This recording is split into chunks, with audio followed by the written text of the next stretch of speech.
बंगाल की राजनीति में एक ऐतिहासिक भूचाल आया है। चलिए इस दिलचस्प राजनीतिक बदलाव का गहराई से विश्लेषण करते हैं।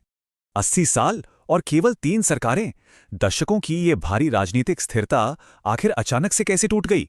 यहाँ के मतदाता हमेशा से भारी स्थिरता पसंद करते आए हैं, इसलिए ये ऐतिहासिक बदलाव बिल्कुल अविश्वसनीय सा लगता है। खैर, जानकारों की माने तो पिछली सरकारों का पतन उनकी अपनी ही विचारधाराओं के अंतर्विरोध से शुरू हुआ था। ये आंकड़े सच में हैरान करते हैं। हाल के वर्षों में लगभग 5,000 कंपनियां बंद हो गईं।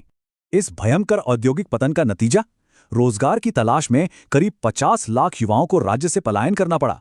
पिछले प्रशासन ने आर्थिक ठहराव को पूरी तरह नजरअंदाज किया और सिर्फ अपने फिक्स वोट बैंक से ही सत्ता बचाए रखी। तो अब सवाल है, ये परिदृश्य आखिर बदला कैसे? इसका सीधा जवाब एक बेहद सटीक और नई राजनीतिक रणनीति है। जीतने की रणनीति काफी आक्रामक थी। बूथ स्तर की मजबूत सुरक्षा, जमीनी लामबंदी और डिजिटल इन्फ्लुएंसर्स का भारी प्रभाव। रिपोर्ट्स के मुताबिक केंद्रीय बलों ने डर का माहौल खत्म किया, जिससे शहरी क्षेत्रों के मतदान में भारी उछाल आया।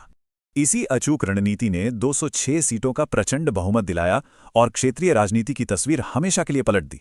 इसके साथ ही डबल इंजन विकास के वादे ने चिंतित मतदाताओं को एकजुट करके औद्योगिक पुनरुद्धार की नई उम्मीद जगाई। प्रचंड बहुमत मिलने के बाद अब सबसे बड़ा सवाल यही है कि इस नए प्रशासन का नेतृत्व आखिर कौन करेगा। शीर्ष पद के लिए कई नाम सामने आए हैं, जिनमें वरिष्ठ नेताओं से लेकर पार्टी के खास रणनीतिकार शामिल हैं। लेकिन राजनीतिक विशेषज्ञों की माने तो इस पूरी लीडरशिप रेस में केवल एक ही विशिष्ट व्यक्ति सबसे आगे खड़ा है, और वो नाम है शुभेंदु अधिकारी, जिन्हें नई सरकार का नेतृत्व करने का सबसे मजबूत दावेदार माना जा रहा है। मौजूदा मुख्यमंत्री को 2 बार हराने का ऐतिहासिक रिकॉर्ड उन्हें एक बेहद मजबूत और आक्रामक प्रशासनिक विकल्प बनाता है। खैर, सत्ता से बाहर हुई पुरानी पार्टी का क्या? यह अचानक आया खालीपन क्षेत्रीय स्थिरता पर गंभीर सवाल उठाता है।